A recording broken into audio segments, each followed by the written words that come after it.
Paris, Pari. Ya, Pak, boleh saya lihat dulu gelang identitas panjenengan? Permisi ya Pak ya.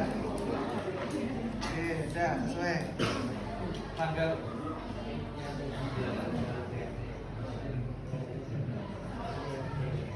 Ya, betul bangga. Jangan kenceng-kenceng ya. Tanggal, bulan, tahun lahir sudah sesuai Pak. Oke, jadi tujuan saya di sini adalah untuk melakukan perawatan kolostomi atau stoma pada Pak Ari. Agar apa? Agar Bapak satu nanti di area luka kolostomi atau luka stomanya tidak infeksi. Kemudian yang kedua Bapak juga nyaman. Dan yang ketiga memang waktu sudah kami pakai. Untuk prosedurnya, untuk langkah-langkahnya, yang pertama nanti saya akan menyiapkan peralatan terlebih dahulu. Kemudian saya akan menilai bagaimana kondisi kasus panjenengan. Kemudian saya akan melepas kolostominya.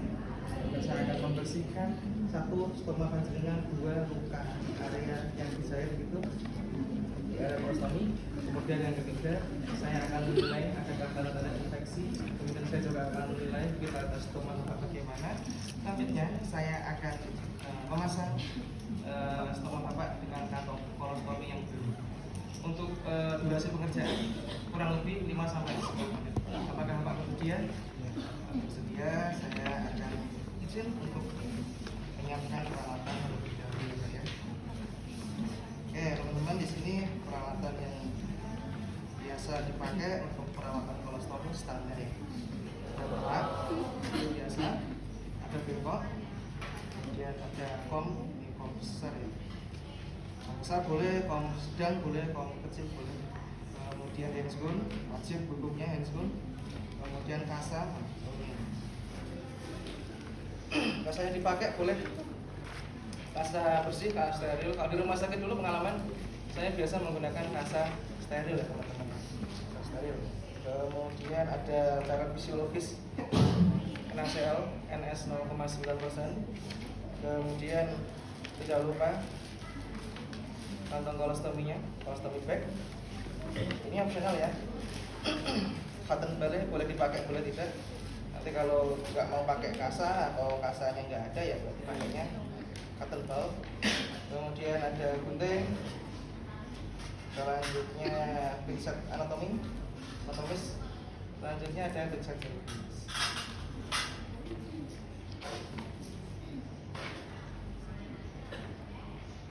Oke, seperti biasa sebelum melakukan tindakan, Pak, jenengan sudah dalam posisi yang nyaman.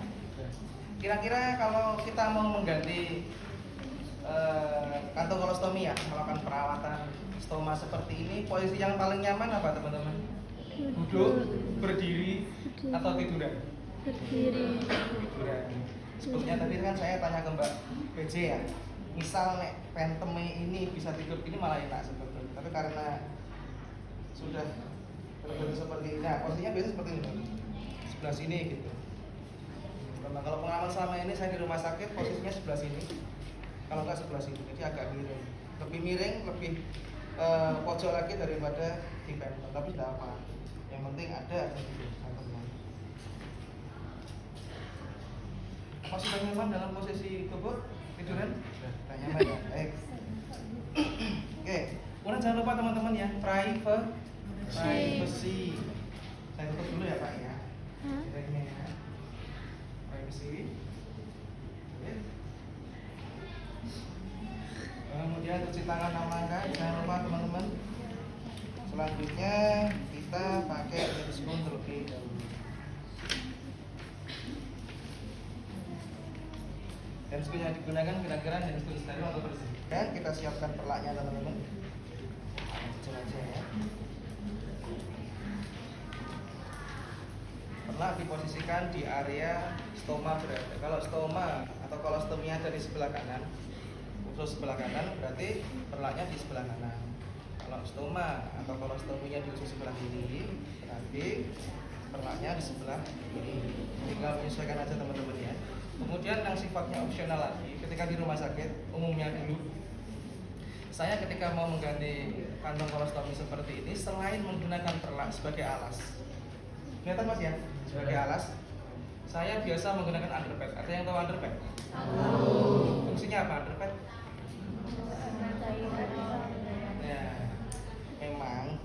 underpad digunakan untuk pasien-pasien yang mau artes ya, yang mau lahiran. Tapi di rumah sakit saya dulu opsional, boleh, monggo. Tujuannya apa? Nanti jaga nih istilahnya. Misal kantong kolostominya penuh, kemudian feses plus urinnya itu luber kemana-mana, jadi biar langsung bisa ditahan menggunakan underpad. Tapi monggo sifatnya opsional aja. Boleh pakai underpad, boleh hanya pakai perlak mamon, tergantung situasi dan kondisi. Kemudian selanjutnya kita menyiapkan bengkok ya teman-teman. Bengkok ini sebetulnya paling enak jika dilambari dengan plastik. Ini tidak ada plastik ya? Tidak ada ya, pakai itu aja tidak apa-apa. Bengkok diposisikan sama ya, di atas perlak ya, dekat dengan area stoma.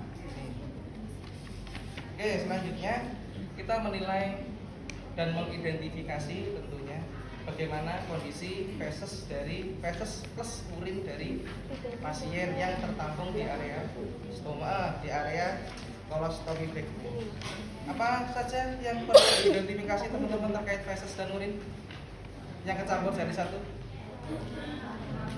Oke, warna, apalagi? Oke, bau, boleh, apalagi? Oke, bentuk atau konsistensi, apalagi teman-teman? Oke, bentuk, tekstur, konsistensi, bedanya apa ya? Sama aja ya? Enggak apa, disebutin semua. Kemudian apalagi teman-teman? Jumlahnya.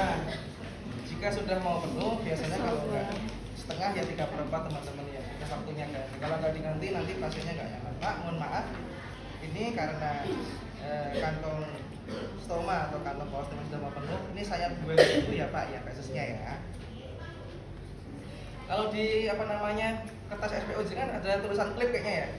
Nah, itu berlaku apabila yang digunakan sebagai kantong stoma ini sifatnya bisa dipakai berkali-kali. Nah, kebetulan yang saat ini kita pakai adalah disposable, sekali pakai. Kalau yang tidak sekali pakai itu ada klipnya teman-teman, sebelah sini biasanya, bawah sini. Jadi nanti tekuk ini tuh, tekuk ini misalnya, nah seperti ini misalnya ya. Kemudian dikunci dengan klip gitu, kunci gitu. Itu nanti tuh kantong stomanya, kantong kolostominya bisa dipakai berkali-kali. Hanya saja mirisnya satu, agak mahal harganya. Itu satu harganya kurang lebih kalau di tempat saya dulu 30-40 ribuan. Kalau sehari non sewu buang 3 kali berarti sehari 100 ribu teman-teman. Sebulan berarti kurang lebih 3 juta. Hanya untuk ini saja. Belum lagi nanti pasiennya ada berani ya misalnya masih takut atau belum paham, belum berani. Nah kalau merawat misalnya itu bisa sampai 200 ribu ya. Sekali ganti. Nah karena di sini ada nih yang sekali pakai ya kita simulasikan ini seolah-olah ada klipnya gitu aja ya. Nah setelahnya kita buang dulu fesesnya, klip dibuka, kemudian dialirkan ke area bengkok. Buang ya. Oke, sama dibuang Pak nggih. Buang. Oke, setelah dibuang, kemudian kita ganti spoon ya teman-teman ya.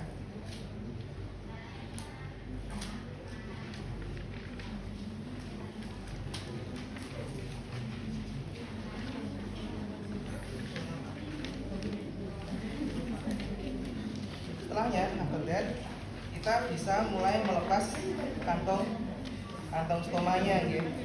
Di sini kita perlu perhatikan teman-teman.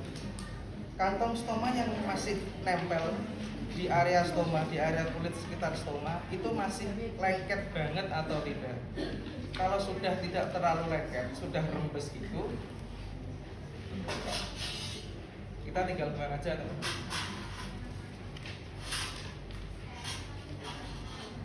Kita tinggal buang aja lepas. Namun jika disinyalir kita coba gerak-gerakin gini, oh masih lengket banget nih, kita harus menggunakan apa teman-teman untuk melubrikasi, untuk melembabkan?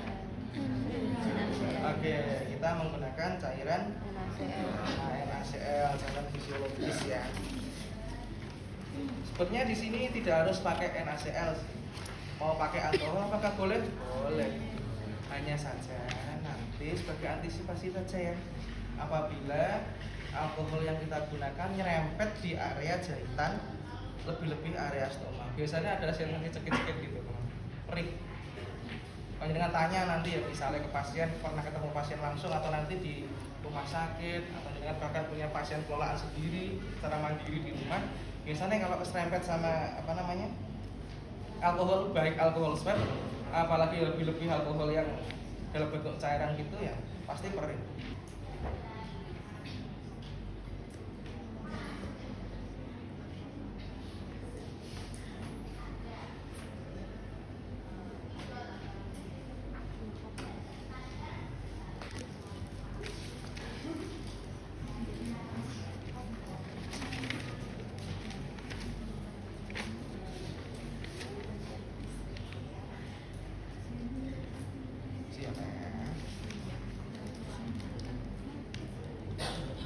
Kalau pas peraturan teman ya, mohon maaf Pak ya.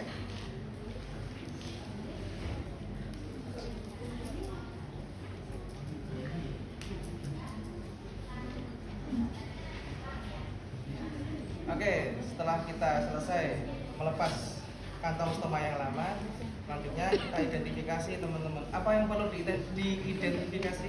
Jahitan. Apa? Jahitan. Apa?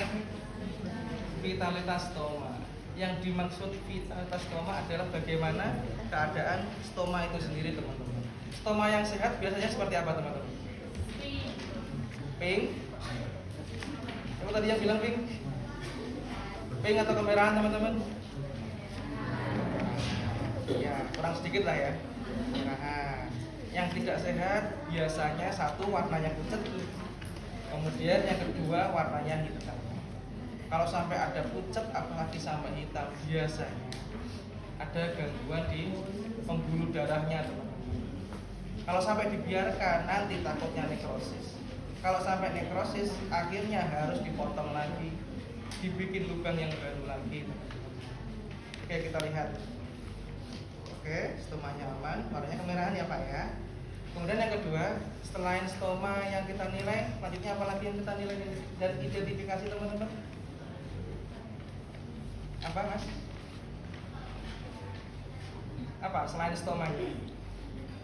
Jahitan. Di sini pasti ada jahitannya, teman-teman, di samping-samping sini. Kita lihat adakah tanda-tanda infeksi atau tidak. Sekarang saya pengen tanya, tanda-tanda infeksi itu apa saja? Kemerahan. Oke. Jahitan tidak rapi. Oke, kemerahan, apalagi? Ada nanah ya, oke, apalagi?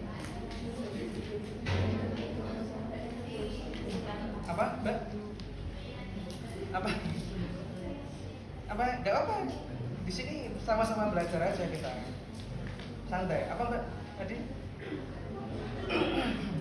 Demam. Subur, kalor, dolor. Trias itu jenengan titeni istilahnya.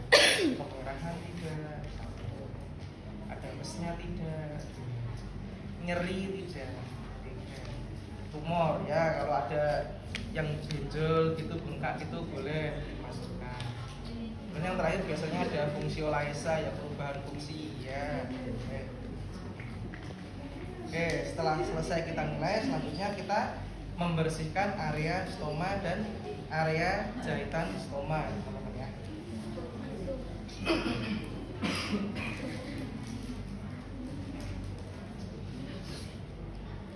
Seperti biasa, kita menggunakan kasa dan cairan fisiologis, teman-teman ya.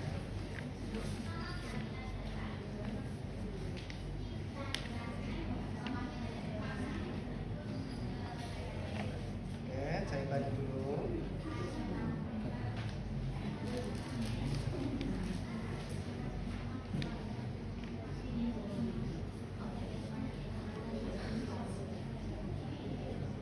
Kita dilanjutkan ke area stomanya. Teman-teman jangan khawatir ya. Jadi ketika kita membersihkan stoma ya, terutama stomanya ya yang jendol keluar gitu, tempatnya ini, tempat keluarnya feses dan kadang ada campuran urin juga dari lubang sini tuh. Kalau kondisinya sehat, kalau pasien kondisinya sehat dan kedua stomanya itu tidak infeksi gitu, dipegang nggak nyeri, teman-teman. Jadi jangan khawatir ya. Mungkin agak kurang nyaman gitu aja, tapi tapi nggak sampai nyeri kalau pengalaman selama ini.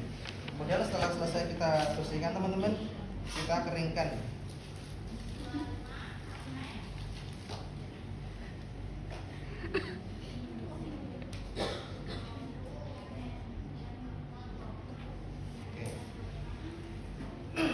Selanjutnya, sebelum kita mulai mengganti dengan kantong atau memasang kantong kolostomi yang baru,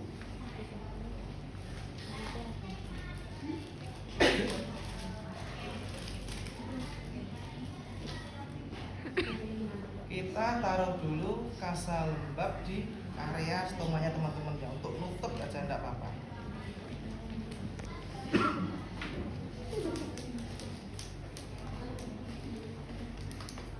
Agar tidak terpapar dengan udara luar terlalu lama teman-teman.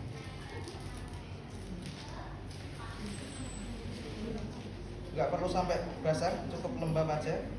Kemudian kita tutupkan di area stomanya.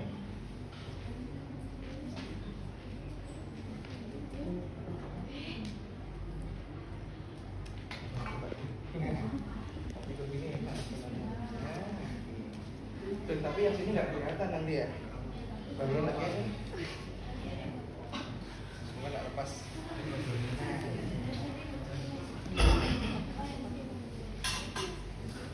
Kemudian selanjutnya teman-teman, kita bisa mulai membuka ya. Bungkus dari kolostomi yang baru. Mbak Mizin, mohon maaf di sini tidak ada salepnya ya. Nggak ada. Oh, tapi memang nggak ada atau dipakai? Nggak ada. Sudah nggak apa, kenal aja.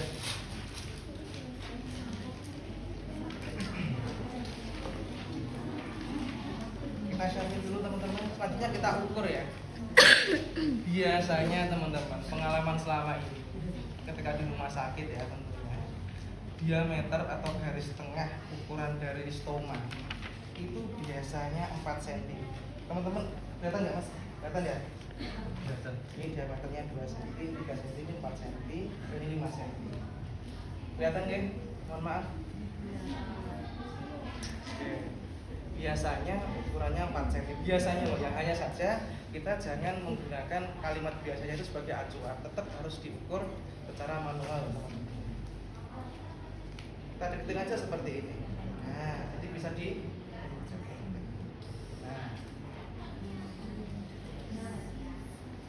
kita ukur dulu, kita deketin ke area stoma, kemudian kita lakukan pengukuran. Kira-kira segini, oh ya 4 cm pas nih.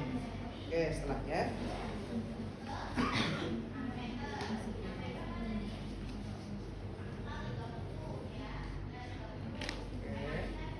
setelahnya kita gunting ya teman-teman ya, sesuai dengan angka yang sudah kita ukur tadi.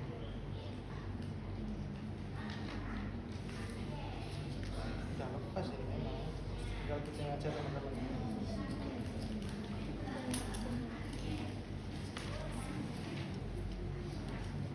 Jadi kalau nanti panjenengan menjumpai kantong kolostomi yang bisa dipakai berkali-kali, bukan yang simple seperti ini, biasanya bukanya lebih sulit karena lebih kenceng kan, lebih rekat kan.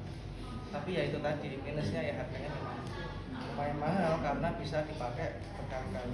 Bisa sampai dipakai 2 harian lah, sampai 3 hari bisa. Jadi ketika nanti feses pupnya itu keluar, ya tinggal klep atau klepnya itu dibuka, dibuang, kemudian setelah selesai ditutup lagi, diklep lagi.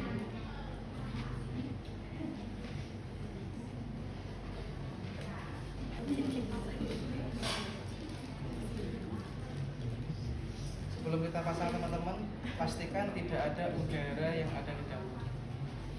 Kalau jenengan pakai yang bisa dipakai berkali-kali atau kolostopnya, biasanya itu belum teman-teman ya, agak gembung gitu. Jadi pastikan tidak ada udara di dalam. Soalnya apa? Nanti misal ada udaranya, kemudian klepnya itu dibuka, udaranya keluar, apa yang terjadi kira-kira? Belum pernah ya, bau gitu, belum pernah kan? Nah, nanti di rumah sakit ya teman-teman. Nah, biar tahu ya. Oke, sebelum kita mulai memasang, rasanya.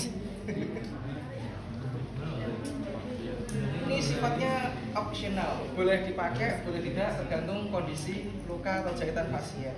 Sebenarnya ada salepnya harusnya ya, kalau sesuai dengan buku panduan ada tuh salepnya? Ada ya?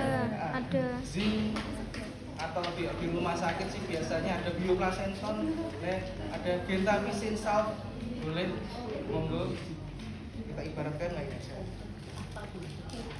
Kita ambil sedikit salepnya, jangan lupa sebelum kita ambil salep biar nggak lengket, jari yang digunakan untuk ambil salep dibasahi dengan cairan fisiologis terlebih dahulu. Ya. Kemudian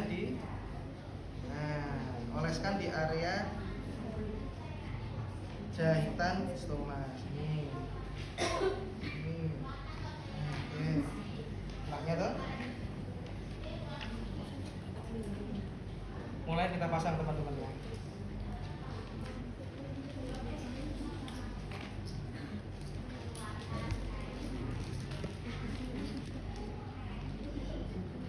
Mulai dari yang paling bawah teman-teman, oke?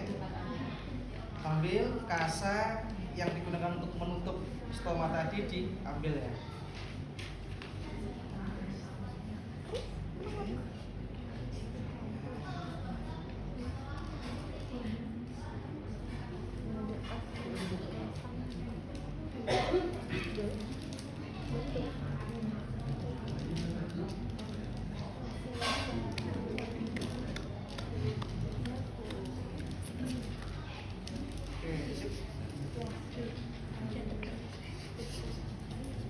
Setelahnya kita pastikan dulu rembes atau tidak, bocor atau tidak ya teman-teman ya.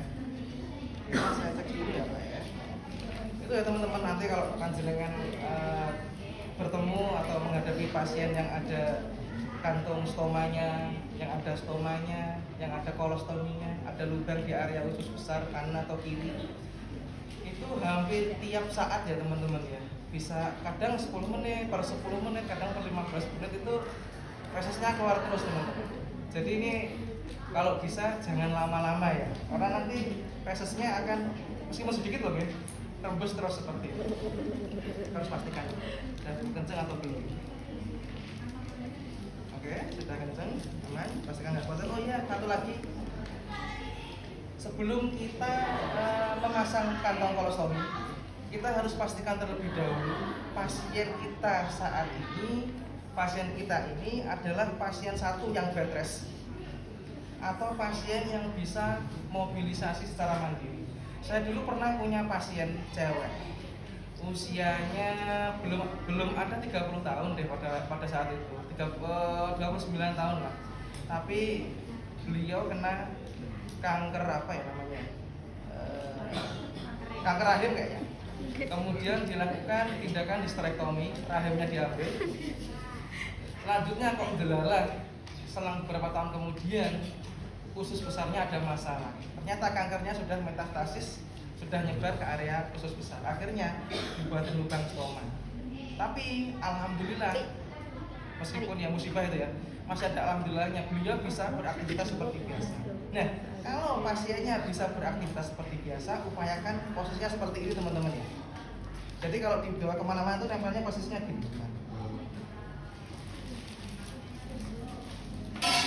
Gini. Jadi tinggal dimasukkan celana, tutup baju, udah selesai. Tapi kalau pasiennya itu posisinya bed rest, ada komorbid seperti stroke, atau memang pasiennya sedang sakit parah misalnya, diposisikan gini tidak apa-apa, miring gini silahkan boleh, menyesuaikan aja kondisi klinis pasien. Tapi kalau memang pasiennya itu masih bisa beraktivitas seperti biasa, yang ringan-ringan ya maksudnya ya bisa bekerja yang ringan gitu ya, posisinya paling enak gini, posisinya vertikal, berdiri gitu maksudnya. Kalau pasien posisinya bed rest ya berarti silakan dibuat horizontal. Pasien tetap ditanya terlebih dahulu bagaimana nyamannya. Kalau pasiennya sadar loh ya, kita nyamannya bagaimana, biar pasien juga nyaman dan nanti tidak ikut pikir bater lah istilahnya, tidak bingung nek misal mau ganti kantong sendiri atau buang itu sendiri. Oke, setelah selesai Pak, ini sama selesai gitu. Pripun perasaannya nyaman gitu. Sudah. Oke, saya izin untuk beres-beres alat terlebih dahulu ya Pak ya. Pada pasien ya. Pak, kita sudah selesai, saya sudah selesai untuk melakukan tindakan perawatan kolostomi kantong stoma. Gimana? Sudah lebih nyaman tuh? Jadi nanti untuk evaluasinya 1 atau 2 jam ke depan kami akan datang kembali untuk melihat dan menilai bagaimana kondisi stoma Bapak, bagaimana kondisi kantong stoma Bapak. Ada pertanyaan Bapak? Jika tidak, saya pamit untuk itu lebih dahulu. Semoga lekas sembuh ya Pak.